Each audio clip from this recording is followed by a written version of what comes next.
généralement la méthode pour ouvrir une boutique, c'est savoir où on va, c'est de regarder tout simplement nos ventes sur Analytics au niveau géographique et de voir le classement des villes. On va se positionner sur le top 10 de tes ventes en ligne par ville. Et ça, c'est un sujet d'ailleurs, on nous pose souvent la question de se dire j'ouvre à Bordeaux. Bordeaux, c'est ta 3e meilleure ville en termes de vente. Est-ce que tu vas pas perdre de chiffre d'affaires? Est-ce que ça va pas cannibaliser ton chiffre d'affaires? C'est l'inverse qui se produit.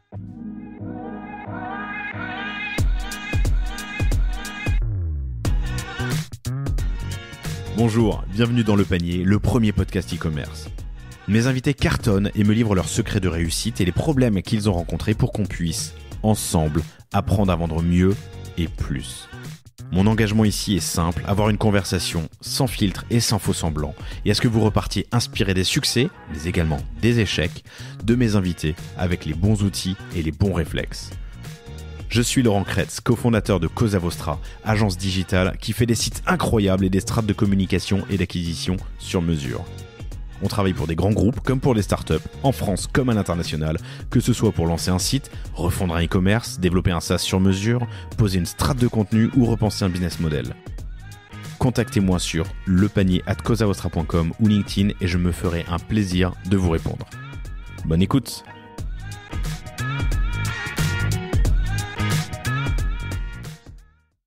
Vous le savez, chères auditrices, chers auditeurs, le retail, la distribution physique, l'omnicanalité sont des sujets phares à maîtriser sur le bout des doigts. Or, c'est souvent difficile à appréhender. C'est pourquoi, avec Mickaël de Shapeart, on a décidé de créer cette série spéciale autour du retail. Ouais, ça va être des épisodes qui vont vous permettre d'appréhender le milieu du retail, un milieu que je connais bien puisque ça fait 15 ans que j'ai eu des rôles de distributeur, de marque, de revendeur. Et actuellement avec Shapeart où on commercialise nos produits dans près de 5000 magasins revendeurs en Europe. Il y a plein de concepts à maîtriser et c'est ce qu'on va aborder dans cette série spéciale dans laquelle on recevra Kabaya, Morphée, 900 Care et plein d'autres et où on parlera de retail, de wholesale, d'agents commerciaux, de distributeurs, de marge, de coefficient de marge évidemment, de taux d'effort, de revenus par mètre carré dans une boutique. Bref, des épisodes passionnants, pragmatiques, didactiques et pédagogues que, je l'espère, vous apprécierez. Bonne écoute.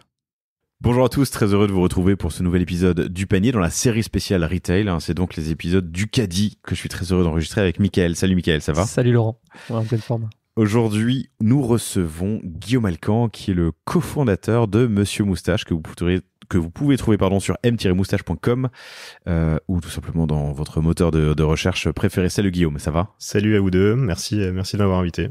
Très heureux de te recevoir enfin sur le panier. Oui.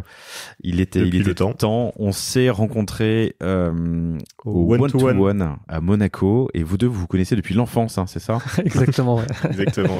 Vous êtes rencontrés et puis tu m'en as parlé, Mickaël, quand on était au One-to-One Monaco. One-to-One, c'est le plus gros, le meilleur événement retail et e-commerce qui existe. Si vous n'y allez pas, il faut y aller. Je suis très heureux de te recevoir. Monsieur Moustache, je te croise souvent à Bordeaux et je te pensais bordelais, mais en fait non. Pas du tout. Pas du tout. Vous avez 11 boutiques, enfin points de vente en propre à date. Bientôt 11. Bientôt 11. La 11e va ouvrir d'ici mai à Lille. Ouais, d'ici mai on y est quoi. On y est. Bientôt demain, 11, dont 2 corners. Dont 2 corners au Galeries Lafayette Haussmann et au BHV à Paris. Super, 250 points de vente en France. Vous avez été créé en 2012, une levée de fonds en 2016. Aujourd'hui, vous êtes une 60aine de collaborateurs et une quinzaine de millions d'euros de chiffre d'affaires. Exactement. Et pour faire quoi ? Des chaussures, hein, c'est ça, pour hommes et femmes au début. Exactement. Avec une mission. Vous êtes entreprise à mission. On est entreprise à mission depuis cette année. Donc l'idée de Monsieur Moustache, c'est d'être une marque qui donne le sourire à la planète et à ses habitants. Donc on fait des chaussures pour hommes et pour femmes, aussi bien des baskets que des chaussures de ville. Donc on est vraiment assez large dans la gamme qu'on propose. On propose aussi un peu d'accessoires, notamment des chaussettes et des produits d'entretien. Et donc on va en parler, mais sur 3 canaux de vente, on couvre toute la possibilité en termes de vente, aussi bien en e-commerce qu'en retail qu'en wholesale. Ok, 55% en e-com. Exactement, le e-commerce a toujours été assez costaud chez nous. Aujourd'hui, on est à 55%, c'est le premier canal de vente. On est aujourd'hui à 30% en retail et entre 15 et 20% en wholesale. Formidable. Et surtout, c'est ton premier job. On va faire comme c'est la première fois que je parle trop vite. Comme c'est la première fois que je te reçois, on va parler un peu de Monsieur Moustache. Carrément. Et pardon, je le réalise, mais vous avez lancé en 2012 pour la chaussure pour hommes. En 2016, vous avez lancé les produits pour femmes. Vous n'avez pas changé de nom.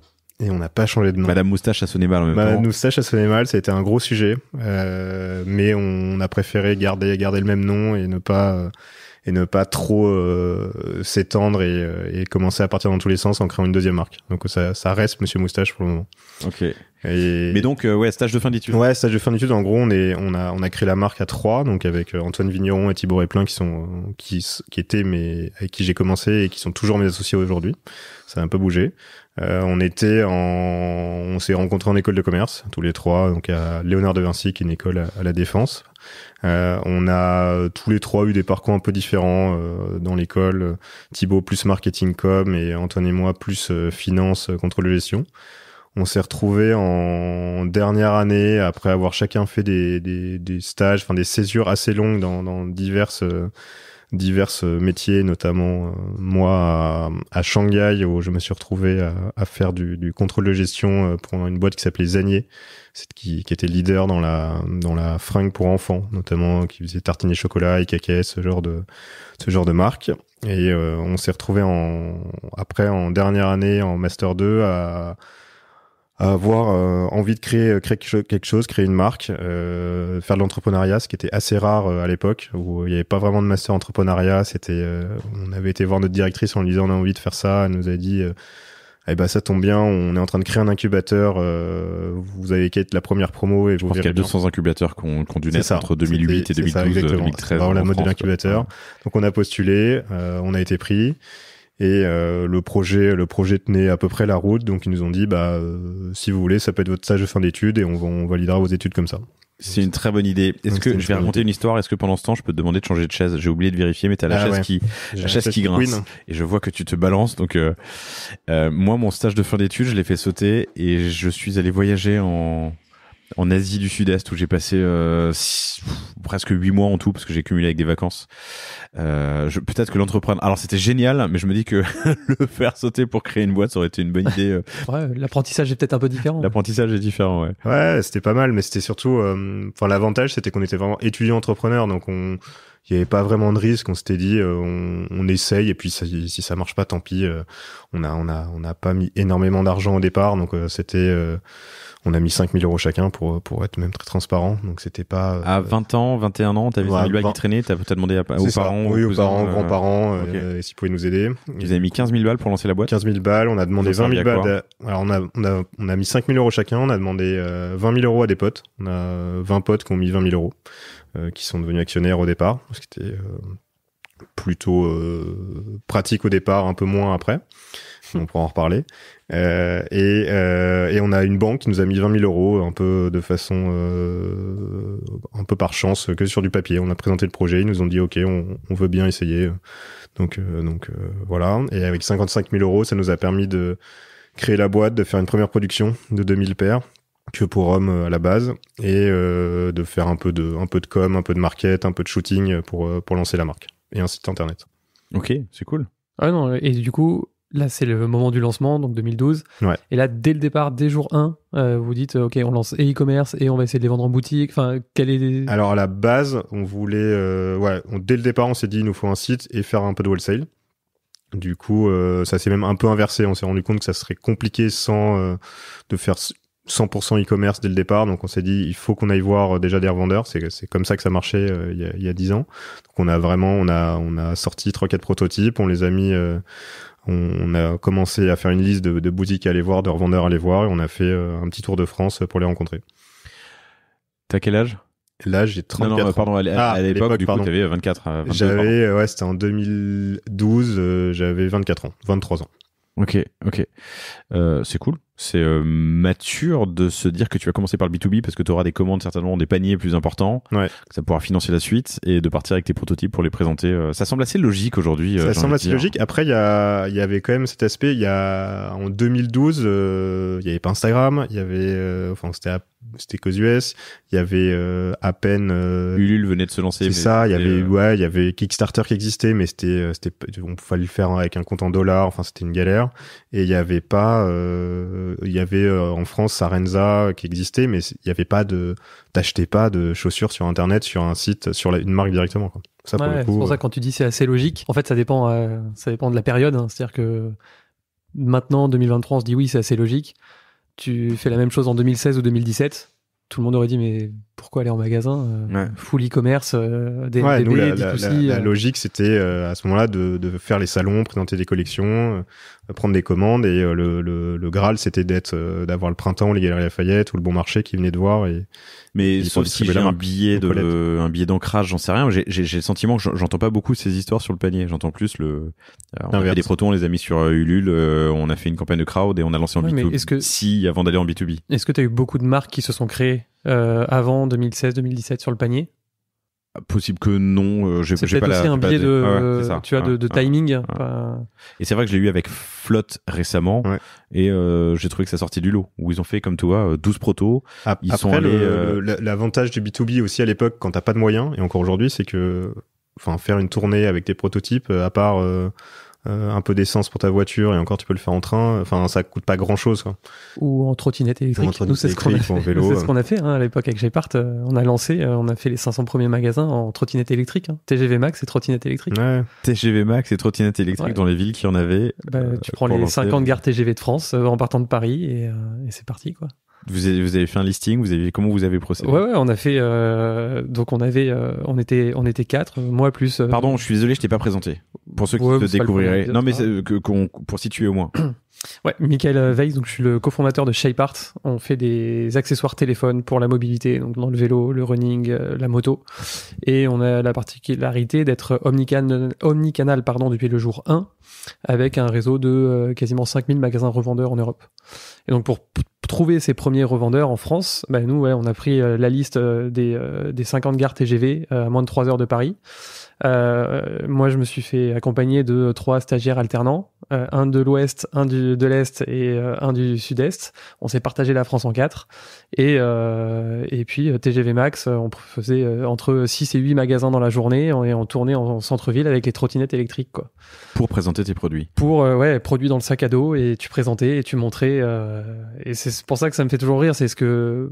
Jusqu'à il y a quelques mois, on disait que c'était un peu le business à l'ancienne, alors que c'est en train de revenir fort. La partie wholesale est en train de revenir très fort chez les marques direct to consumer, parce que c'est une obligation. Et oui, ça devient une obligation. Pour un relais de croissance ou un relais de survie même parfois, quoi. Ou un relais de rentabilité. Un relais de rentabilité. Comment tu listais les magasins? Alors là, c'est une méthode très très bourrine, hein. Pendant 2 semaines, on a fait le listing. Donc on allait scraper Facebook, page jaune, Google, les magasins des revendeurs. Ça se fait beaucoup. Nous, on a tous nos revendeurs qui sont sur notre site. Quelqu'un qui se lance sur le même secteur, il sait que ce type de magasin est susceptible d'accueillir des marques un peu plus jeunes, qui ont encore des choses à prouver. On l'a fait comme ça. Ouais, pareil, nous on regardait un peu l'environnement de marque dans lequel on voulait être. On allait voir tout simplement les revendeurs de ces marques-là. Et après, il y a un truc qu'on a fait aussi qui marchait pas mal, c'était de se dire on a 10 points de vente clés à avoir en France, et si on les a, ça nous servira de carte de visite pour voir les autres. Typiquement, je prends un exemple, s'il fallait absolument être chez Colette, si t'étais chez Colette, tu pouvais aller n'importe où. Ouais. Tu pouvais dire, t'allais dans d'autres magasins en disant ils m'ont pris, et du coup ça t'ouvrait des portes. T'as un conseil pour identifier ces points de vente qui sont un peu des points de vente ambassadeurs, influents?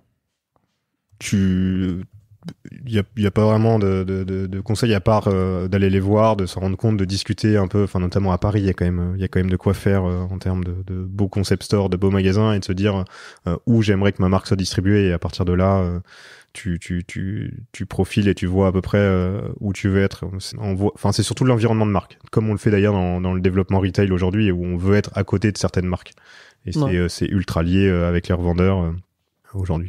Et ça, là-dessus, t'as 2 critères. T'as le critère de notoriété du magasin. Tu parlais de Colette, par exemple, à l'époque. Merci. Voilà. Et après, t'as aussi des acheteurs un peu référents, des fois en province, ou des magasins plus petits, c'est pas forcément les plus connus, mais par contre ils sont référents parce que le patron du magasin il est secrétaire général de la fédération des commerçants indépendants ou quoi que ce soit. Et si t'es chez lui, ça veut dire que t'as cette crédibilité, tu sais faire, donc c'est pas qu'une question forcément d'image ou de positionnement ou de hype du magasin. Des fois il y a des contacts qui peuvent te dire voilà, t'es allé chez lui. En gros, c'est un peu ok, t'as ton permis de passer, quoi. Ouais, c'est le sésame. Ouais. Comment tu les identifies ? Ça, c'est le réseau. On en revient souvent à ça, hein, mais ça, c'est le réseau. Il faut être, et c'est là où c'est important d'être sur le terrain. C'est le réseau, c'est le terrain, c'est de discuter. Nous, avant même d'avoir d'avoir fait les premiers rendez-vous avec nos prototypes, on avait été voir justement ces revendeurs en leur disant voilà, on est 3, on a 23 ans, on veut lancer notre marque. Qu'est-ce que vous nous donnerez comme conseil ? Et souvent on échangeait, ça prenait des heures, c'était vraiment sympa. Et après quand on est revenu les voir, on leur a dit bah voilà, ça y est, on a les protos, et ils étaient souvent super touchés. Tu leur disais bah ça en fait je l'ai fait parce que j'ai un peu pensé à toi, tu sais quel conseil que tu m'avais donné, etc. Enfin on avait commencé à construire une relation avec eux avant même d'avoir lancé le projet, quoi. Il y a longtemps dans une autre vie, je vivais à New York et je lançais des startups. Et il y avait des VC que je suivais de près. Il y en avait un, et son nom m'échappe maintenant, mais je vais le retrouver, qui disait « You don't invest in dots, you invest in lines ». Quand t'es VC. Donc en gros, on n'investit pas à un moment donné à dans une personne qu'on rencontre, mais il faut une ligne et donc plusieurs rencontres pour suivre la personne et savoir si effectivement elle exécute, elle délivre tel qu'elle l'a promis. Créer ta relation relativement tôt avec tes investisseurs, avec des distributeurs, avec des partenaires le cas échéant, c'est une bonne idée pour ensuite dire vous êtes arrivé en disant voilà, on a les protos, on était les premiers, exactement, et ça marche très bien, quoi. Ils se sentent investis, ils se sentent proches. Enfin, on était aussi à un moment il y a 10 ans où il y avait pas énormément non plus de nouvelles marques qui arrivaient. Il y avait plutôt soit des gros mastodontes qui étaient déjà là depuis un certain temps, soit des marques encore très très peu de petites marques émergentes dont on en faisait partie, notamment sur la chaussure qui est un monde assez fermé, et ils étaient assez touchés et on sentait qu'il y avait aussi une envie de leur part de nous aider et de voir ce que ça allait donner, quoi, de prendre un pari sur nous. Ça date un peu, mais tu te souviens des résultats ? Les résultats, c'est au lancement, le jour du lancement, on avait une douzaine de revendeurs qui avaient pris du Monsieur Moustache. Donc ça, c'est début septembre 2012. Et après, on est vite monté à 2013 à une cinquantaine. On a fait un premier salon qui était le Who's Next en janvier 2013, qui là nous a permis vraiment d'accélérer et notamment d'ouvrir des magasins comme le Printemps ou les Galeries Lafayette. Et ça, ce salon, parce que bon, maintenant t'as le recul, enfin c'est beaucoup plus gros, mais ce premier salon, vous aviez été, enfin comment vous l'avez fait? C'était un peu à l'arrache, c'était déjà très pro, enfin parce que deuxième année, enfin c'était un mélange de à l'arrache et de pro. Enfin on l'avait quand même préparé. L'idée c'était d'essayer de préparer en amont tes rendez-vous, enfin d'essayer de contacter le maximum de revendeurs pour leur dire on sera présent, m'oublie pas, passe sur le stand, etc. Après il y a aussi le fait d'être au bon endroit au bon moment, d'être justement sur un salon qui avec rencontrer des acheteurs, ça nous a permis de nous ouvrir pas mal de portes. Vous le faites toujours? Vous l'avez fait plusieurs années? On l'a fait 18 fois, le Who's Next. Ok. On a arrêté depuis un an maintenant depuis le Covid. Il y a plus de saison. Vous n'avez pas repris depuis le Covid? On n'a pas repris depuis le Covid pour d'autres raisons. On a changé un peu notre système de fonctionnement où on vend aujourd'hui en prompto, c'est-à-dire qu'on ne fait plus de collection. On va proposer toute notre collection en même temps, au même moment, aussi bien au B2C qu'au B2B. Pour pas mal de raisons, notamment optimiser les ressources au niveau des équipes style, offres, produits chez Monsieur Moustache, qui travaillaient toutes pour rendre une collection à un instant T, pour justement cette partie B2B qui aujourd'hui représente une partie un peu plus petite du chiffre d'affaires. Donc il y avait vraiment beaucoup de travail pour tout rendre à temps. L'idée maintenant, c'est de pouvoir se simuler nos achats sur la partie wholesale et du coup de pouvoir proposer à tout le monde au même moment, aussi bien aux clients web que wholesale, la collection, et tout le monde peut acheter et être livré la semaine d'après. Je comprends, parce qu'on en a parlé avant, mais tu peux être un peu plus alors précis sur la méthode dont ça marche avant. Expliquer pour reprendre le concept, ouais. ça. Donc c'est nous on est une marque de chaussures, on est une marque de mode, donc on suit vraiment des saisons. Donc il y en a 2 par an, automne, hiver, printemps, été. Après il peut y avoir différentes saisonnalités dans chaque saison. La plupart des marques de mode aujourd'hui vont montrer leur collection 6-8 mois avant à leurs acheteurs. En gros, pour prendre un exemple concret, en janvier, on présente la collection automne-hiver de l'année prochaine. Donc en janvier, on va montrer des prototypes et des échantillons qu'on a développés avec nos fournisseurs, avec nos stylistes, que les acheteurs vont venir voir et dire je te prends 100 paires de rouge, 100 paires de blanc, etc. À quelle période tu la présentes en janvier? En janvier, ça dure pendant 2 mois en gros. En janvier, Ouais. février, ils vont prendre toutes les commandes. À partir de là, fin février, tu dis ok, cool, j'ai fait toutes mes commandes, mes commandes pour le B2B, donc je vais produire je vais passer mes ordres de production à mes fournisseurs et en gros, je vais les livrer à partir de août-septembre.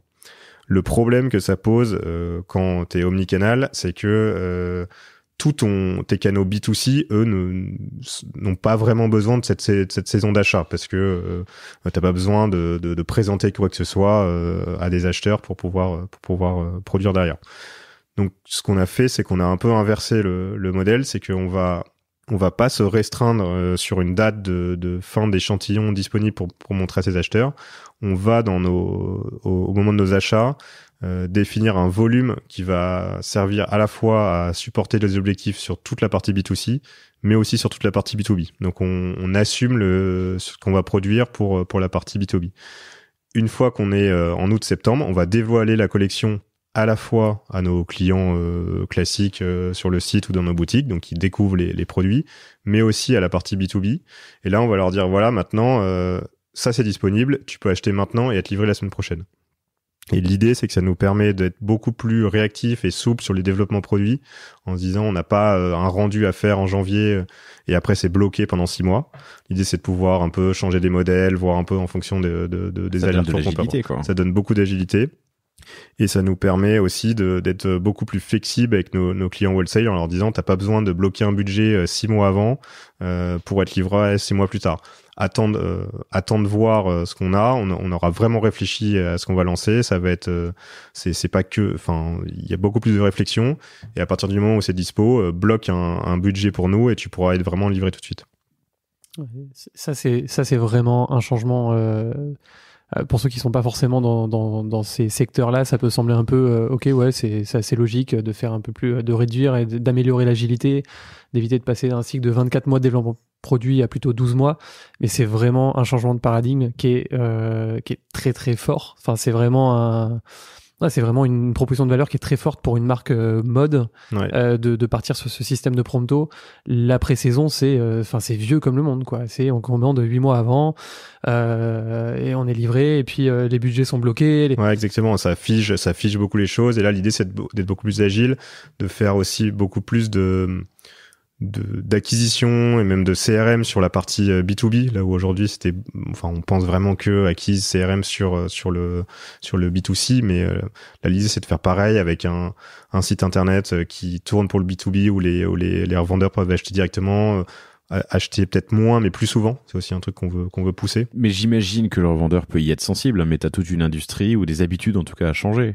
Ouais, complètement. Je pense qu'on est un peu à un tournant où il y en a beaucoup qui font encore comme avant, et d'autres qui, notamment dans toutes les DNVB qui commencent à faire du wholesale, qui vont forcément, je pense, plutôt choisir ce système-là, qui est plus logique parce que ça, en fait, même en organisation de boîte, le fait d'avoir toutes des collections en amont pour la partie B2B fait qu'il y a un peu des personnes qui bossent sur deux temporalités différentes. Et nous on l'a vécu et c'est assez compliqué à gérer d'avoir des équipes e-commerce qui sont désolidarisées de l'équipe produit parce que l'équipe produit, une fois qu'elle a vendu sa collection 6 mois avant d'être lancée, elle passe à celle d'après et il y a moins de liens. Ouais. Et puis surtout quand tu fonctionnes comme ça, c'est-à-dire que t'es déjà en train de bosser sur la collection d'après sans avoir eu les retours consommateurs de la collection que t'as déjà sortie. Et donc en fait t'attends 2 collections avant d'avoir les feedbacks, et ça c'est toujours un peu dérangeant pour l'équipe produit, pour l'équipe style, c'est quand même assez dur à appréhender de se dire il faut que j'attende 2 collections avant d'avoir les feedbacks sur la première. C'est vrai. Est-ce que tout le monde, ça marche avec tout le monde? Enfin, j'imagine que t'es gros revendeurs. Tu me parles, on en parlera plus tard, mais t'es au BHG ou Galeries Lafayette, c'est compliqué, non? C'est plus compliqué à leur expliquer, clairement. Après, ça fait partie aussi à nous de leur expliquer pourquoi on a fait ça et pourquoi on veut faire comme ça. C'est aussi pour être plus réactif sur les produits et que eux aient accès vraiment au best de la saison d'après, plutôt que d'être trop en avance. Mais oui, ça fait partie, notamment avec les grands comptes, c'est assez. On essaye de trouver des trucs un peu plus flexibles où on va leur montrer un peu en amont les collections pour qu'ils nous orientent un peu quand même sur leur budget d'achat et le volume potentiel qu'ils peuvent avoir.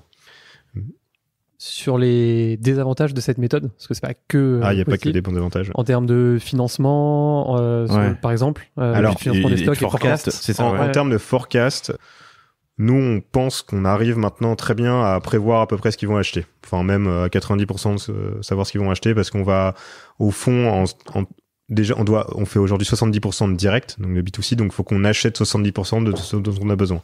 Enfin, même 85% aujourd'hui, post-Covid. Retail plus e-commerce, on est à 85%. Donc ça, il faut bien qu'on projette des volumes. Donc on se dit qu'on peut très bien aussi le faire pour nos clients wholesale. Ouais, du coup, ma marge d'erreur est sur les 15%. Ma marge d'erreur, elle est sur les 15%, et même si c'était 30%, on l'assumerait. Après, au niveau financier, c'est un peu un faux problème parce que nous, dans notre secteur, ça n'existe pas des clients qui nous payent pas 30-60 jours après livraison. Donc ils te commandent en février. Ils commandent en février et ils me payeront en novembre. En novembre. Ouais. Ok, mais ils commandent. Mais ils me commandent. Alors j'ai pas compris ce que tu viens de dire, mais c'est peut-être ça que tu voulais. Alors après, il y a une question de risque. Avant t'avais, vous faites 15 millions de CA, t'avais combien en wholesale? 25%, on va dire. Ouais. 3 millions, 20%, c'est plus simple. Un cinquième, t'avais 3 millions de commandes. J'avais 3 millions de commandes. Avec des assurances? Non. T'as pas d'assurance. Quand l'acheteur il te commande l'acheteur, début d'année, ta boutique même. C'est pas une commande ferme? C'est pas du tout une commande ferme. Alors ça on peut en parler même quand t'as une commande ferme. Je te prends l'exemple, on peut en parler. Hein, c'est un sujet d'actualité. GoSport. Moi, ça fait maintenant 15 ans que je bosse avec GoSport. T'as des commandes d'implantation, des commandes fermes, des commandes d'options, par exemple. Même une commande ferme, s'ils veulent l'annuler, tu vas dire quoi? Non, je vais en procès et vous allez la prendre quoi qu'il arrive. Non, s'ils en veulent plus parce que quelle que soit la raison, que ce soit des raisons de santé financière, que ce soit parce qu'il y a trop de stock ou ils changent l'assortiment produit, tu peux pas aller au forceps en fait. C'est pas possible. Même pour toi à l'avenir dans la relation commerciale, tu peux pas dire mais attendez, là vous les prenez les pièces. Donc même quand c'est une commande ferme, c'est pas ferme. Ok. Ouais, c'est okay, donc tu supportes tout le risque. Tu supportes 100% du risque. Pour le coup, là-dessus. Donc en fait, ça change au final pas grand-chose en dehors du forecast. Ça change un peu sur le forecast. Ouais. Le forecast et aussi faire un peu changer les mentalités chez les revendeurs où aujourd'hui, souvent, ils fonctionnent par budget. Donc, ils se disent sur l'hiver prochain, j'en sais rien, 500 000 € de budget pour ma boutique d'achat. Là, il faut réussir à leur dire, garde-nous un peu de budget, parce que toutes les marques ne fonctionnent pas en prompto. Du coup, garde un peu de budget pour nous, pour le moment où on va dévoiler la collection. Ouais, ça c'est un sujet clé, hein. Parce que quand tu passes, c'est pour ça, par exemple, quand tu fais ta tournée commerciale en pré-saison, nous à l'époque, on faisait ça. C'était l'objectif, c'est de passer en premier, c'est de passer avant tes concurrents, parce que le magasin, il sait qu'il a un budget d'achat de 200 000 € à répartir sur 5 marques. Si toi tu passes en premier et que ta collection est un peu sympa, que tu fais bien le boulot, bah au lieu d'avoir 20%, tu vas récupérer 25% du budget, donc tu vas pouvoir performer un peu. Donc il faut passer en premier, et donc effectivement quand tu fonctionnes en prompto, là tu passes en dernier, donc il faut bien briefer le magasin en disant non, je t'assure, les produits qu'on va faire ils sont cool. Donc c'est là où je pense que t'en montres un petit peu quand même. C'est ça, ouais, c'est de leur vendre le fait qu'ils auront vraiment accès aux meilleurs produits. Là où quand t'es hyper en avance, souvent tu vas leur dire ouais mais ça on va rajouter un modèle, une couleur parce qu'on a oublié, mais on n'a pas le temps de vous la proposer. Et aussi de bosser vraiment nous sur les outils B2B pour leur vendre certes peut-être moins sur la première commande, mais faciliter vraiment les réassorts. Là où avant, on était vraiment, il y a une commande d'implantation, et après, il y avait peut-être un réassort sur la saison. Là, c'est de leur dire, OK, fais un pari sur tel modèle, parce que nos commerciaux ont dit, c'est là-dessus qu'il faut aller. C'est de leur dire, par contre, il y a l'outil qui va bien derrière en réassort, en paiement, enfin, en réactivité. Et du coup, tu peux recommander toutes les semaines, ou même paire par paire. À la limite, on va simplifier ça. Ça, c'est important aussi là-dessus, sur le taux de rotation.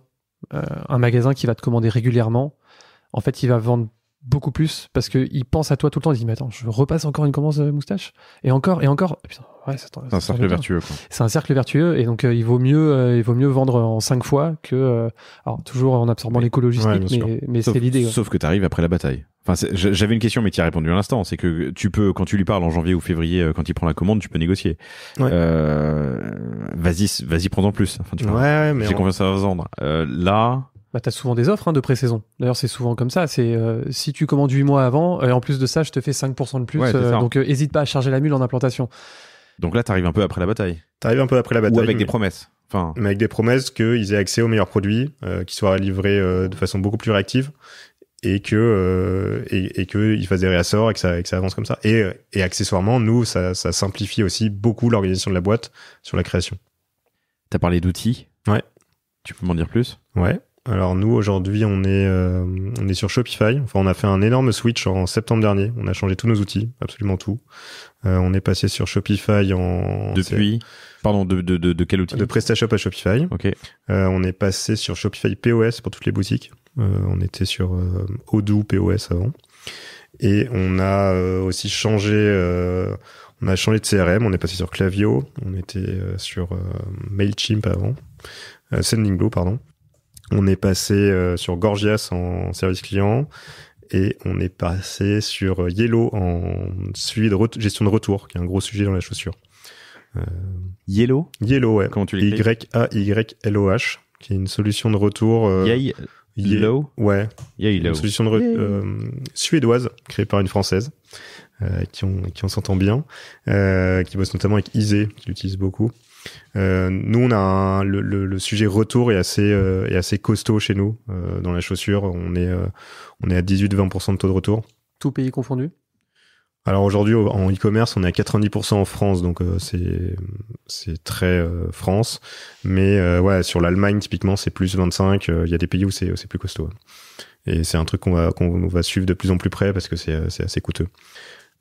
On peut pas, on est obligé avoir un taux de retour à 20% et bon pour nous. 20% de taux de retour? Ouais. C'est dans la norme? C'est dans la norme marché. Ça a tendance à augmenter un peu, notamment avec les commandes multi-pointures. De plus en plus de clients qui commandent un 42, un 41, un 42 pour essayer les deux et renvoyer la moitié. Ouais. Et le retour est gratuit, payant? Le retour est gratuit. Tu vas changer? Non. Qui a changé ça récemment? Zara, ils sont passés à retour payant. Il n'y a pas 80 un €. Zappos ou un Zalando ou un... Peut-être. En tout cas, il y en a plus en plus. était tombé, on avait parlé au one-to-one, mais... C'est possible que Zappos ait changé. Souci environnemental, tu vois, de responsabiliser. Souci environnemental. Et c'est vrai que vous êtes entreprise à mission, on peut faire le bridge là maintenant, mais je voulais rester sur Shopify B2B après. On peut en parler? Ouais, pardon, bien sûr. Mais... Donc dans le cadre de votre entreprise, de votre statut d'entreprise à mission, c'est vrai qu'un retour gratuit, une commande multitaille, c'est un enfer. C'est sûr que c'est un enfer. Après, je pense qu'on n'est pas encore prêt à ne pas l'autoriser, le multitaille. Il y en a qui commencent à ne pas autoriser le triple taille. J'ai vu que ça arrivait. Nous avons Cézanne qui fait ça. Non, l'idée, nous, c'est d'optimiser au mieux les retours via les conseils pointures, qui est un gros sujet chez nous. C'est assez propre à la marché de la chaussure, mais dans les chaussures Monsieur Moustache, je peux avoir des différences de taille d'une pointure d'un modèle à l'autre, parce que c'est pas les mêmes moules, c'est pas les mêmes formes, c'est pas les mêmes usines. Donc ça peut être assez différent. Donc ça va être plutôt optimiser les conseils, et après c'est effectivement d'essayer d'éduquer nos clients sur le multitaille. Aujourd'hui, le bloquer, ça nous ferait trop mal en termes de rente, enfin de chiffre d'affaires. Cette part de D2C, elle a augmenté. Elle stagne, elle baisse. Les 55% que tu fais en ligne. Parce que tu peux aussi orienter tes acheteurs vers des boutiques. Ouais. Après, il faut que ton canal de boutique augmente. Enfin, ta diffusion de boutique augmente. Elle est passée de 40 à 55% avant, après Covid. Donc, on était déjà assez costaud. Ouais. C'est plutôt la part du wholesale qui a un peu baissé. Où le Covid nous a fait quand même un peu mal sur cette partie-là. Mais qui remonte. Et on a la partie retail, nous, qui prend de plus en plus d'ampleur parce qu'on ouvre des boutiques. Ok, bon, on en parlera. Mais oui, pour reprendre un point sur les retours, nous, l'idée, enfin, le passage sur Shopify, notamment Shopify POS, c'était de aussi harmoniser à fond toute la base client et d'être omnicanal le plus possible. Aujourd'hui, t'achètes, on explique dans chaque colis que le mieux c'est de rapporter sa paire en boutique, où là tu peux faire un échange direct, donc là il y a moins d'impact de transport. C'est vraiment de favoriser ce lien boutique web ou l'inverse. Super épisode pour 2 sujets qu'on a abordés là, mais les retours et les synergies d'omnicanalité, et le suivant, c'était l'autre sujet, c'était l'agilité de sortir des collections ou des nouveaux modèles, en tout cas en l'espace de quelques semaines, avec Lisa Nakam de Jonac. Ouais. On aborde ça dans le premier épisode et le catch-up. Et c'est vrai qu'elle est capable, elle a des usines des manufactures, pardon, au Portugal, je crois. Ouais. Vous aussi, hein, c'est ça? Ouais. En 2 semaines, 3 semaines, de changer des couleurs, faire du réassort, du réappro, modifier des modèles et donc d'être agile et de sortir du modèle de collection, quoi. Exactement. Shopify B2B. Ouais, Shopify B2B, c'est quelque chose qu'on va lancer là d'ici 1 mois ou 2. L'idée, comme je disais un peu avant, c'est vraiment de simplifier toute la partie B2B sur leur prise de commande. C'est d'avoir notre site actuel en miroir sur le B2B, en l'épurant un peu pour le rendre un peu plus simple et plus commercial, on va dire, qu'un site qui peut être à la fois vitrine et e-commerce. L'idée, c'est que qu'il y ait un accès login mot de passe pour chaque client B2B, qu'il y ait ses paramètres de prix qui soient configurés, ses paramètres de transport, ses paramètres de paiement.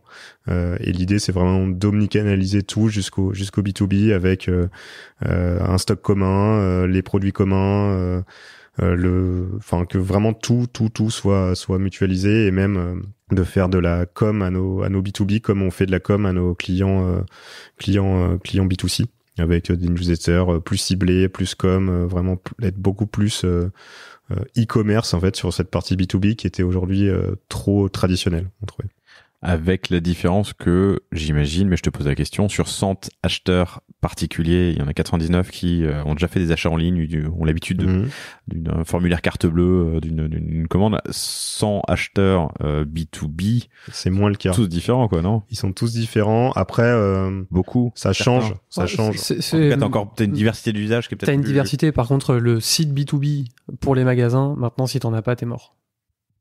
Ah ouais, sur du wholesale, t'es obligé d'avoir alors on appelle ça un B2B ou au moins un catalogue en ligne, quoi, on va dire. Non, mais il faut qu'ils puissent passer leur réassort. Tous ne le feront pas, hein. On a toujours, on en parlait au début, sur le coin de table, sur un texto, un WhatsApp, un appel, il y a pas de souci. Mais il y a des pays dans lesquels c'est impossible.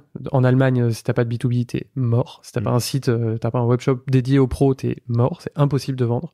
En France, c'est quand même, c'est obligatoire d'en avoir un.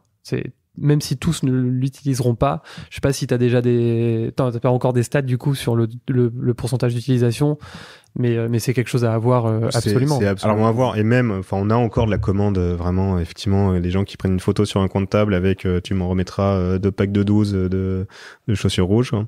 Mais l'idée, c'est vraiment ça, on peut aussi le gérer en back directement sur le Shopify B2B, mais c'est vraiment, l'idée, c'est aussi d'avoir un stock commun, d'avoir une base client commun, une facturation commune. C'est simple. Et je pense qu'il y a un sujet qui est aussi primordial là-dedans, c'est ce que tu disais, c'est tout l'accompagnement CRM. C'est-à-dire qu'une fois que le magasin est sur ton B2B, tu peux lui pousser alors les nouveautés, le nouveau drop, tu peux faire de l'upsell, tu peux faire du cross-sell, ce qui est beaucoup plus dur à faire quand le mec t'envoie une photo et tu lui dis mais attends, tu sais que là on a une offre 10+2, ou est-ce que tu sais qu'on a aussi le mobilier, la PLV qui est dispo. Et c'est vrai que ça c'est le commercial va pas forcément prendre le temps de rappeler le mec qui a envoyé la commande par photo, de lui dire ah oui mais on a ça et puis on a ça, ah mais attends, non.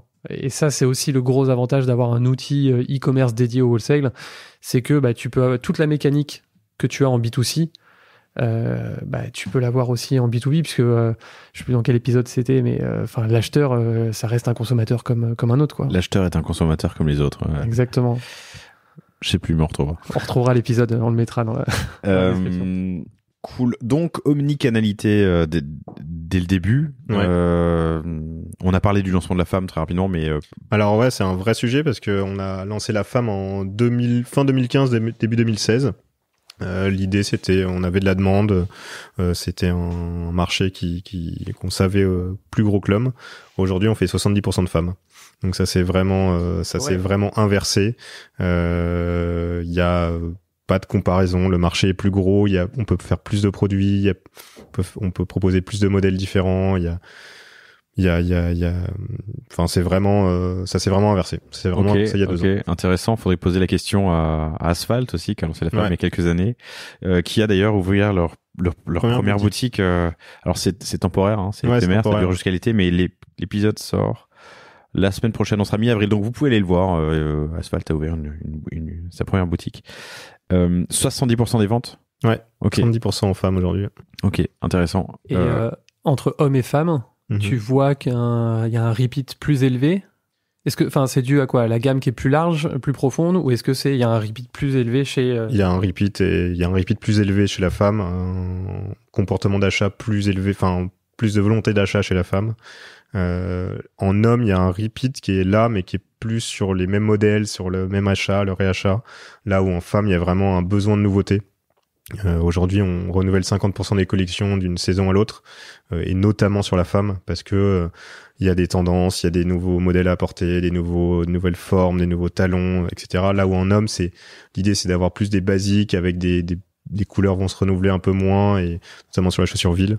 Par contre, sur la basket, on peut un peu plus s'amuser. Ok. Dans une approche totalement à l'opposé de ce que vous faites, l'épisode sympa que j'ai fait récemment avec Éponyme, qui sort des drops toutes les semaines, non? Non, toutes les saisons. En gros, c'est 4 drops par an de 25 modèles, je crois, limité à 100 exemplaires par drop. Il n'y a pas deux modèles pareils. Donc un effort à chaque fois démesuré pour sortir des modèles en collection limitée. C'est intéressant. Ok. Mais voilà pour la femme. Donc omnicanalité dès le début. Première boutique, c'était quand? Première boutique, c'est en septembre 2016. Après la levée de fonds? Juste après une première levée de fonds, ouais. Qui vous a servi de passer d'une boîte un peu d'étudiants entrepreneurs à une boîte structurée. Donc on a levé 1 million en début 2016, janvier 2016. On a pu structurer la boîte, on a embauché une dizaine de personnes, on a pris des bureaux, on a fait une refonte totale du site e-commerce, on a commencé à avoir un ERP, et on a pris une première boutique. En dette pure, pour le coup, à chaque fois en dette pure. À chaque fois, toutes les boutiques ont été ouvertes en emprunt bancaire en totalité. Ok. Raconte-moi cette expérience de première boutique, et qu'est-ce qui a changé entre cette première boutique et l'11e qui ouvre en mai? Ouais, ça a vraiment, c'est un des éléments qui a vraiment boosté la marque. Il y a eu vraiment un avant-après rue Vieille du Temple, l'ouverture de cette boutique. C'était Rue Vieille du Temple, donc déjà sur une adresse tampon, quoi. Dès le départ, on s'est dit il faut qu'on soit adresse emplacement numéro 1. Ouais. On a mis beaucoup de temps à trouver, on a vachement hésité, on a passé des heures à compter les gens devant la boutique. Voilà. Vas-y, raconte. Voilà, on hésitait, c'était quand même c'était une boutique qui valait 300 000 euros de cession de fonds de commerce et un loyer à 7 000 euros par mois. Donc c'était pas rien pour une boîte qui faisait à peine 600 000 euros de chiffre d'affaires. Du coup, c'était un vrai invest, plus des travaux, etc. On a vachement hésité. À un moment, on a fait un déjeuner avec les gens d'une marque qui s'appelle Size Factory. C'est les gens qui nous ont accompagnés via le réseau Entreprendre dans lequel on fait partie. On a déjeuné devant la boutique et à la fin du déj, ils nous ont dit non mais les gars, arrêtez d'hésiter. Ça fait elle est très bien cette boutique, elle est top, c'est l'emplacement qu'il vous faut. Signer cet après-midi, quoi. Ça faisait 2 mois qu'on hésitait. Ok, c'est dingue. J'aurais pas imaginé que tu puisses attendre 2 mois sur un emplacement numéro 1. Il doit y avoir des gens qui attendent, quoi. Ouais. 2 mois, c'est long. 2 mois, c'est long. Après, on a eu de la chance là-dessus. J'ai plus exactement les détails en tête, mais c'était peut-être un peu moins. Mais on avait eu beaucoup de propositions. Je sais pas, c'était une période où il y avait peut-être pas mal de switch de boutiques, ce qui est moins le cas aujourd'hui. 2016. 2016, ouais. La concurrence était peut-être moins forte concurrence aussi, moins faible, il y avait moins de marques qui voulaient absolument ouvrir dans le Marais. Du coup, on a signé cette boutique, on a fait des travaux pendant 1 mois et demi, on l'a ouverte en septembre 2016, on l'avait couplée à une campagne campagne de pub dans le métro pour annoncer l'ouverture. Donc c'était vraiment gros budget pour nous, on avait mis vraiment le paquet là-dessus. Et il y a vraiment eu créer un lien physique avec les clients, ouvrir un endroit dans une rue qui est vraiment top et qui est aujourd'hui, ça reste notre première boutique en termes de chiffre d'affaires. Et ça nous a permis vraiment, ça a vraiment été un accéléromètre énorme pour la marque, cette boutique. Ok. Est-ce que tu as fait des erreurs que tu refais plus aujourd'hui justement sur ta 11e Alors, on a peut-être été un peu trop... on a peut-être voulu aller trop dans un concept de jolie boutique, de déco, un peu cabinet de curiosité à l'époque. Là, aujourd'hui, on fait beaucoup plus attention au merch, aux évolutions des collections qu'il peut avoir, notamment la part homme-femme, l'éclairage, la visibilité de la vitrine, la taille de la caisse, plein de petits éléments qui aujourd'hui nous paraissent logiques. Mais à l'époque, on avait voulu faire peut-être un lieu trop conceptuel, mais qui a toujours marché, donc c'était quand même une bonne option. Du coup, tes conseils pour quelqu'un qui veut ouvrir sa première boutique? C'est l'emplacement. Pour le coup, nous, même la 11e qu'on va ouvrir, à chaque fois, on n'a jamais dérogé à cette règle. Il faut que ce soit un emplacement numéro 1 et être à côté de nos concurrents ou de l'environnement de marque avec lequel on veut être. À chaque fois, les agents vont nous proposer des perpendiculaires ou des rues qui peuvent être pas dans le top 3 de la ville en question. Il faut pas y aller. À notre sens, sur des marques où on a besoin de passage et on n'est pas des marques à destination, il faut privilégier toujours l'emplacement. Même quitte à rogner un peu sur l'espace. On a eu ce doute un peu à Toulouse où on a ouvert une boutique avec un concept plus petit parce qu'elle était très bien placée. On s'est dit, c'est dommage, on va présenter que 60% de la collection. En fait, elle cartonne et on est elle vend même plus de temps en temps que des boutiques qui ont toute la collection. Donc c'est vraiment l'emplacement. Je me suis toujours posé la question pas de la rentabilité, mais de l'efficacité plutôt de cette boutique Swatch qui est place de l'Opéra à Paris, qui doit faire 6 mètres carrés, mais littéralement 6 mètres carrés. Alors les montres, heureusement, c'est petit, donc tu peux remontrer sur un mètre de linéaire, t'en montres 100, mais... Et après, nous, tu vois, on considère... c'est un peu un chiffre, c'est compliqué de le vérifier, mais on considère que 30% du montant du loyer, c'est de la com, c'est de la pub, du fait juste que les gens passent devant ta boutique et que vu que c'est une rue hyper commerçante avec beaucoup de passages. Ouais, 30% quand même. C'est une estimation, c'est impossible à vérifier, mais c'est hyper important. Et il y a beaucoup de gens qui nous disent avoir connu la marque parce qu'ils l'ont vue en passant devant la boutique. Comptablement, ça change quelque chose? Ton attribution, c'est juste dans ta compte analytique, ou c'est vraiment juste comme ça, oui, d'accord, entre vous. Okay. Ouais. Emplacement, expérience. T'as parlé de concept à chaque fois que t'as parlé de boutique. Ouais, concept de ta boutique pour l'optimiser au mieux pour que la vente se passe bien. Nous on a fait évoluer les concepts au fil des années. Ils sont un peu différents d'une boutique à l'autre. L'idée c'est nous la chaussure c'est un produit qui est assez long à vendre. Une vente c'est en moyenne 20 minutes. Du coup, il y a pas mal de temps d'essayage, pas mal de temps il y a forcément une discussion avec le vendeur. C'est impossible de prendre une paire et aller dans la réserve se servir tout seul. Donc il y a vraiment un aspect expérience à développer. On a mis en place, pas dans toutes les boutiques, mais quand on le pouvait, on proposait un café aux clients, on peut proposer la presse, il faut que les assises soient confortables. Il y a vraiment un aspect dans la boutique où les gens vont devoir passer au moins 15-20 minutes pour essayer. Du coup, il faut qu'ils se sentent bien. Et ça, c'est quelque chose que tu fais sur toutes les boutiques. Il n'y a pas de... C'est la même recette à chaque fois? C'est la même recette à chaque fois. On l'a fait un peu évoluer. Après, il y a...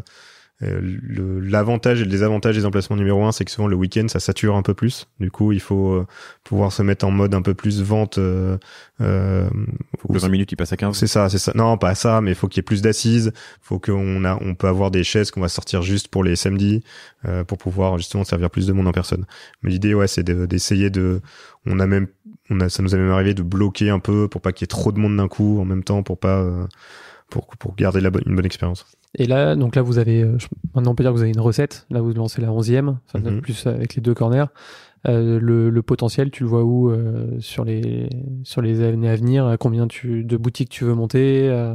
Nous, l'objectif, c'est de couvrir pour le moment la France. Sur l'objectif 2023-24, c'est d'arriver à une vingtaine de boutiques en France avec un réseau assez maillé sur les grosses villes françaises. Donc généralement la méthode pour ouvrir une boutique, c'est savoir où on va, c'est de regarder tout simplement nos ventes sur Analytics au niveau géographique et de voir le classement des villes, et on va se positionner sur le top 10 de tes ventes en ligne par ville. Et ça, c'est un sujet d'ailleurs, on nous pose souvent la question de se dire, j'ouvre à Bordeaux, Bordeaux c'est ta 3e meilleure ville en termes de vente, est-ce que tu vas pas perdre de chiffre d'affaires, est-ce que ça va pas cannibaliser ton chiffre d'affaires?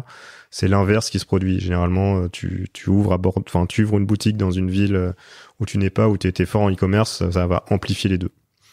Ouais, c'est la même chose au global, c'est pour ça que c'est important, on en parlait tout à l'heure, de mettre ses points de vente, de les communiquer sur son site. Ça donne une crédibilité, ça rassure. Enfin, en termes de réassurance, c'est cool de dire qu'on livre en 24 heures, que les retours sont gratuits, mais de dire qu'on a pignon sur rue, c'est quand même... C'est hyper rassurant, et nous, ça fait vraiment partie de l'omnicanalité, c'est de croiser le maximum de choses possibles. Tu peux acheter sur le site, te faire livrer en boutique, pour essayer d'échanger directement. Tu peux faire l'inverse, s'il y a pas ta taille en boutique, tu peux la commander en boutique et te faire livrer chez toi ou en boutique. Tu peux acheter à Marseille et te faire livrer à Toulouse. Enfin, tout est possible. L'idée, c'est qu'il y ait zéro frein là-dessus. Ok, on va parler des corners dans un instant, mais sur ta stack technique en point de vente. Alors, donc vous êtes passé sur Shopify POS, c'est ça? Exactement. Pourquoi? Parce que on voulait avoir une base client unifiée. En gros. Et avant vous étiez sur Odoo? Odoo POS, ouais. On a toujours Odoo en sous-couche, pour le coup, pour gérer vraiment la partie flux de stock, flux financier, réassort automatique. Mais aujourd'hui, la couche client, elle est sur Shopify. L'idée, c'est que tout simplement, t'achètes une paire à Bordeaux, automatiquement, t'as un compte client sur monsieurmoustache.com, et l'inverse est possible. Là où, avec des doubles systèmes comme on avait avant, tu pouvais avoir un peu des temps de latence entre les deux. C'était compliqué de mutualiser les comptes clients. Humainement, tu rajoutes une typologie de collaborateurs quand tu ouvres des boutiques. Les vendeurs, managers et vendeurs. Ouais. Comment tu as abordé le sujet? Comment est-ce que vous avez recruté? Est-ce que tu as des enseignements, des conseils à donner? Alors on l'a fait principalement nous-mêmes au départ. On s'est fait un peu aider. C'était vous l'avez fait vous-même, le recrutement ou la vente? La vente, on l'a fait un petit peu pour savoir comment ça se passait. C'est hyper important. On continue à le faire aujourd'hui, d'essayer de passer au moins une journée par mois dans les boutiques pour voir comment ça se passe, d'essayer de faire le tour. On s'est fait un peu aider là-dessus. C'est une partie qu'on connaissait moins bien, nous trois. On avait pris un cabinet de recrutement spécialisé là-dessus pour voir un peu les profils que eux nous sortaient par rapport à nous. On le faisait en direct. Il s'avère c'était un peu mieux. Après, l'idée, nous, c'est vraiment que le manager ait quand même pas mal puisse faire pas mal de choses de son côté, notamment recruter son équipe, puisse prendre certaines décisions, etc. Aujourd'hui, on a recruté là depuis un peu moins d'un an une coordinatrice réseau. Donc l'idée, c'est que elle va vraiment challenger les équipes, faire aller 3 jours par semaine en dehors du bureau pour aller les voir, fixer les objectifs, valider le deuxième phase de recrutement, enfin le deuxième entretien. Et vraiment leur montrer qu'on est là, diffuser tous les process aussi, où le fait d'être omnicanal rend aussi le fait que le process souvent il est assez lourd, il faut que tout le monde soit au courant de tout, et c'est pas comme l'onboarding quoi. Ouais, c'est ça, c'est pas il faut qu'il sache s'il y a un client qui a acheté sur La Redoute en marketplace et qui se pointe dans la boutique, qu'est-ce qu'il doit faire. Ça, c'est un peu le scénario extrême, mais c'est ce genre de cas où il faut qu'il sache répondre. Une question qui me vient là, mais dans le service, moi je suis dans le service avec Cosa Vostra, dans le service on a souvent tendance à acheter ses murs, acheter ses bureaux, de manière de créer du patrimoine, tu vois. Ça se fait ça se fait très peu, parce que t'achètes pas tes murs. On aimerait bien, mais les murs dans les emplacements numéro 1 sont très très très rarement à vendre. Pour le coup, c'est souvent, on n'a jamais eu le cas. Pour le coup. Voilà, genre rue Vieille du Temple, c'est quoi? T'es à 15-20 000 du mètre carré? T'es à c'est ça, plus ou moins, ouais. Entre 20 et 25 000 même peut-être maintenant. Ouais. Enfin. Après ça s'entend, mais personne veut vendre, personne veut vendre, c'est oui. ça. Ce qui s'entend aussi. Ce qui s'entend aussi. Mais oui, c'est un sujet, mais effectivement, t'as beaucoup de boîtes qui arrivent à le faire, mais c'est nous, en tout cas, pour cette notion où il faut qu'on ouvre, on a quand même un plan d'ouverture, faut que ça avance. On peut pas se contraindre à se dire on va acheter nos murs. Il faut et sachant en plus que en termes de de capex et ça peut devenir costaud et nous restreindre sur des futures ouvertures. Et du coup, juste pour finir sur la partie boutique, qu'est-ce qui va faire que tu n'iras pas dans une ville alors de deuxième ou troisième niveau, je parle en termes de taille de population, parce que est-ce que tu as des villes qui sortent du lot sur la partie e-commerce, mais tu dis non, le bassin de population il est quand même un peu petit, même si on a un beau taux de pénétration. Enfin, qu'est-ce qui te fait ne pas aller dans une ville? Nous, il y a pas trop eu le sujet encore. On n'a pas atteint un peu cette phase où on va aller sur les villes de niveau 2, même si c'est pas très joli à dire. Ouais. On pense, enfin nous, en gros, une boutique doit dégager, même pour être très transparent sur les chiffres, nous les boutiques font entre 450 et 1 million de chiffre d'affaires. Chaque boutique. Est-ce que le chiffre d'affaires au mètre carré hors taxe, le chiffre d'affaires au mètre carré est le même, se retrouve?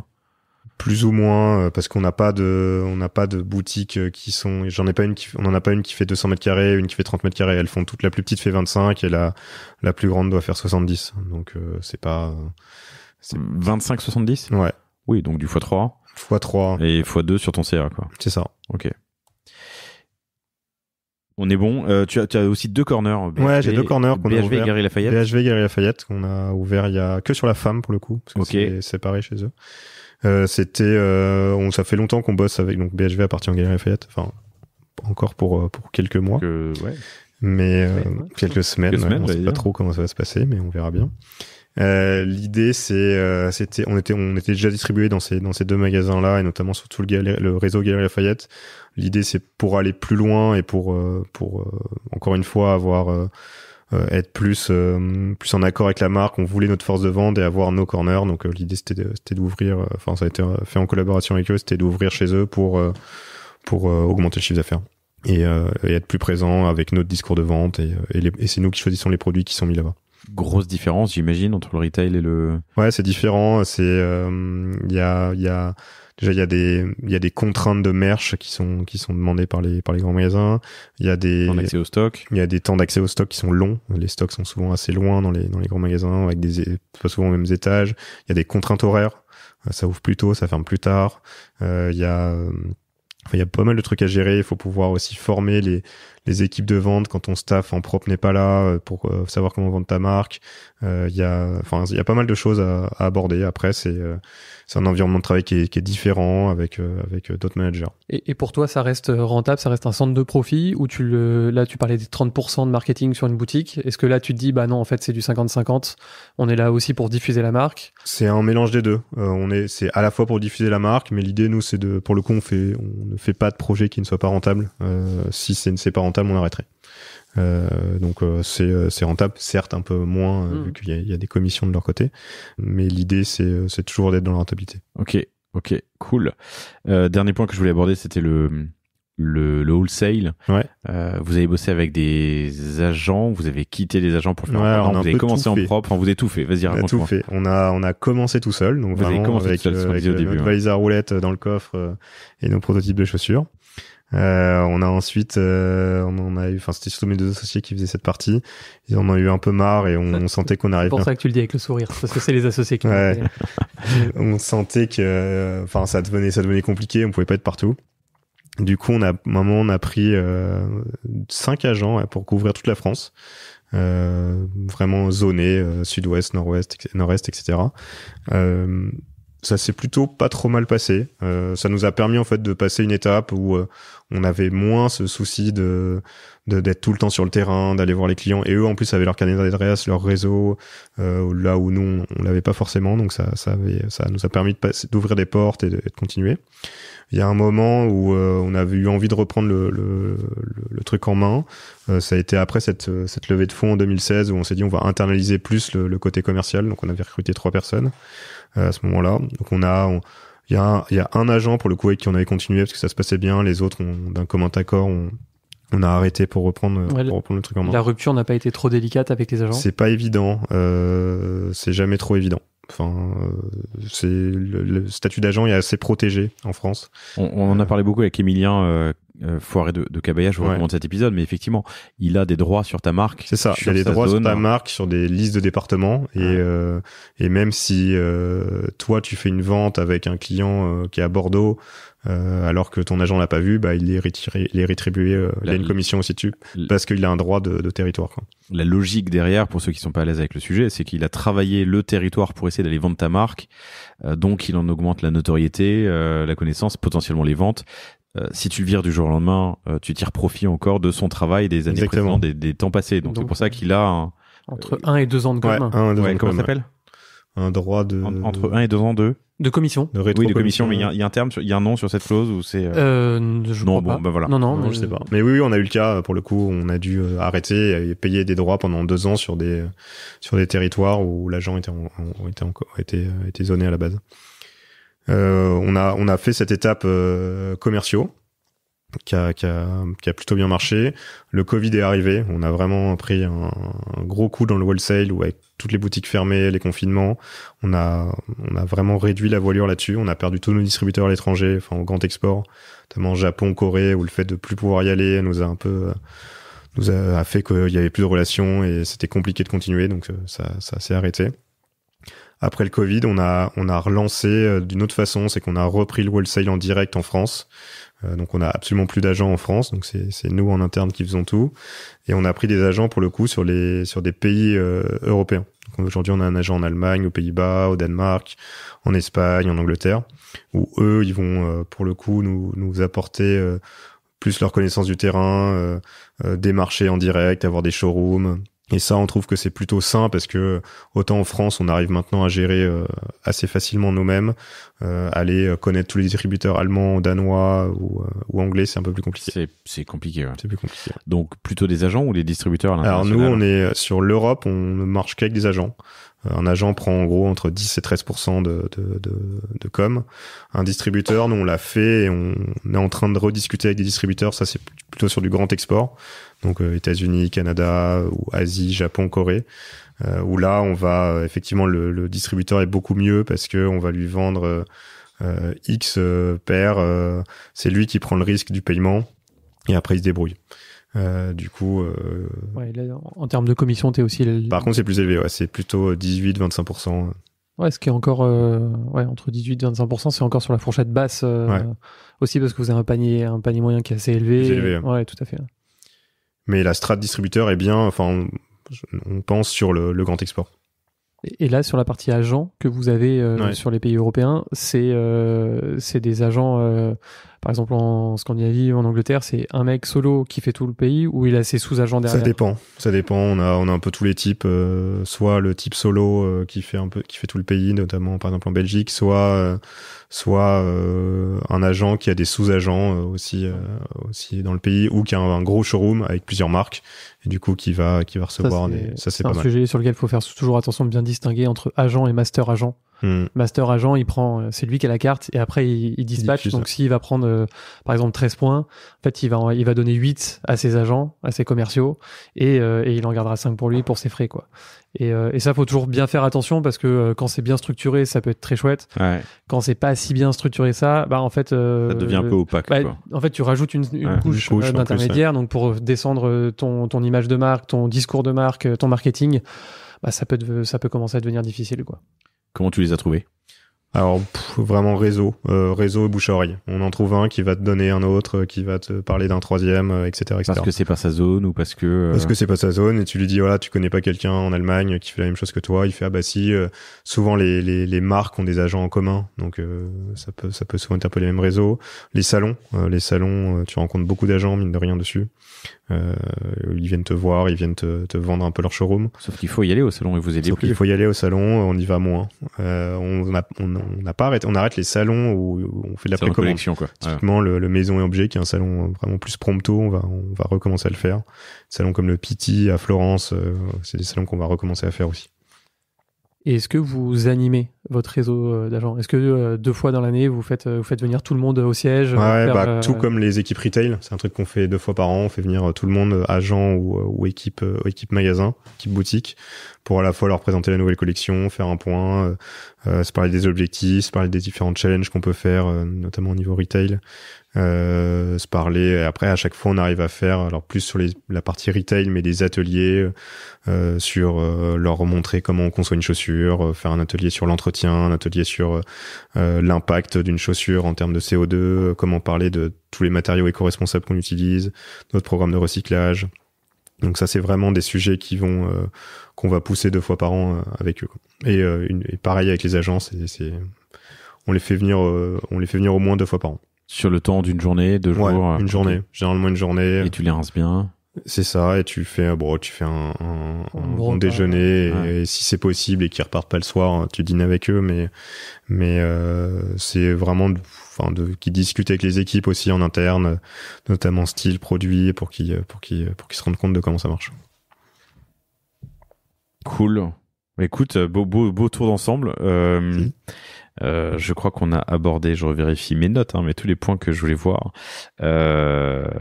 Non, un dernier, et pour ouvrir sur des notes positives, mais vous êtes entreprise à mission, et l'éco-responsabilité prend une place de plus en plus importante, je crois. Et même majeure, l'idée c'est, Monsieur Moustache est une marque éco-responsable maintenant. Nous, on s'appuie sur quatre gros piliers sur cette partie-là. Il y a un premier pilier qui est le recyclage. Donc, on a développé tout un programme de recyclage depuis 2020 qui s'appelle Récolte. En gros, on va récupérer dans chacun de nos points de vente des chaussures usagées de n'importe quelle marque. Donc, n'hésitez pas à en ramener, quoi que ce soit. Il y a aucun problème, qu'elles soient complètement pourries ou même encore en état d'usage. Nous, on va faire un tri là-dessus. On va justement redonner à des assos, notamment Resto du Cœur, les paires en état d'usage. Tout ce qui n'est plus propre à la consommation et qui doit être recyclé, on va le grouper et travailler en partenariat avec une usine de recyclage au Portugal, avec laquelle on va venir prendre ces chaussures, les broyer entièrement et en faire une espèce de matière qui s'apparente à du caoutchouc qu'on va réinjecter dans nos semelles. Donc l'idée, c'est vraiment shoes made from shoes, c'est qu'on refait des chaussures à partir de chaussures usagées. Donc nous, on a à peu près 50% de nos baskets qui sont faites aujourd'hui avec cette semelle. 50% de vos baskets qui sont faites avec cette semelle récolte, donc qui est issue des chaussures usagées qu'on récupère. Après, il y a la partie impact. Donc l'idée, c'est qu'on a fait toute une étude pour mesurer l'impact de nos produits et notamment l'impact de nos chaussures par rapport à une chaussure standard sur le marché. Donc on a fait ça avec un cabinet qui s'appelle Fairly Made. L'idée, c'était de voir l'impact, notamment en CO2, qu'a en moyenne une chaussure qui est vendue dans le monde. Donc on a étudié une dizaine de produits différents de chaussures pas du tout chères à très chères pour voir ce que ça donnait. Et nous on a fait l'analyse ensuite de nos produits et on s'est rendu compte que aujourd'hui on a 50% moins impactant qu'une chaussure standard sur le marché. Et donc l'idée c'était de partir de ça et de se donner des objectifs et c'est année après année augmenter ce pourcentage. Après, il y a 2 autres volets. Il y en a un, c'est la solidarité. Donc, c'est 2 fois par an, on va faire ce qu'on appelle des braderies solidaires. Donc, on ne fait plus le Black Friday typiquement, mais on va faire des braderies solidaires dans lesquelles on va mettre en avant tous nos produits qu'on appelle vintage. Donc, c'est les anciennes collections. L'idée, c'est de reverser tous les bénéfices à une asso qui s'appelle Allegretto, qui est une association qui va financer la recherche sur les maladies rares. Dont notamment est atteinte la fille d'un de mes associés, donc c'est un truc qui nous touche beaucoup et il pourra venir en parler, c'est vraiment plus son sujet. Et après le dernier truc, c'est la compensation carbone. On peut pas être rien que le fait de produire fait qu'on n'est pas neutre, sinon il faudrait pas produire et ne pas vendre de chaussures. Du coup, on va soutenir des projets pour nos émissions de carbone résiduel, notamment cette année, on a financé un agriculture en Moselle pour améliorer la nourriture de ces vaches et améliorer son pâturage pour qu'elles émettent moins de méthane. Donc voilà. Ok. Et très bien. On leur demande du caoutchouc recyclé à manger. C'est ça. Ouais. Et elles mangent des semelles, elles sont contentes. Et non. Et après l'idée, c'est d'aller voir justement sur cette partie-là. Voir avec nos sous-traitants au Portugal notamment pour mettre des panneaux solaires, financer l'hydroélectricité. Enfin, il y a pas mal de sujets là-dessus. Cool. Guillaume, c'était passionnant. Merci infiniment pour ton temps. Merci Guillaume. Souci. Super épisode. Vous pouvez retrouver Guillaume Alcan. Ouais. ALCAN sur LinkedIn, évidemment, si vous avez des questions. Et puis, n'hésitez pas à la visiter d'une l'une des 11 boutiques. Bientôt 11. Pardon, parce que ça sort la semaine prochaine. Donc, ça sort, courant avril. Mais bientôt 11 boutiques ou points de vente de Monsieur Moustache. Merci Guillaume. Super, merci à vous deux. À bientôt. Merci. Salut. À bientôt. Merci d'avoir écouté cet épisode du panier jusqu'au bout, j'espère qu'il vous a plu. Si c'est le cas, abonnez-vous pour ne rater aucun épisode, parlez-en autour de vous et surtout laissez-moi une note et un commentaire 5 étoiles sur Apple Podcast.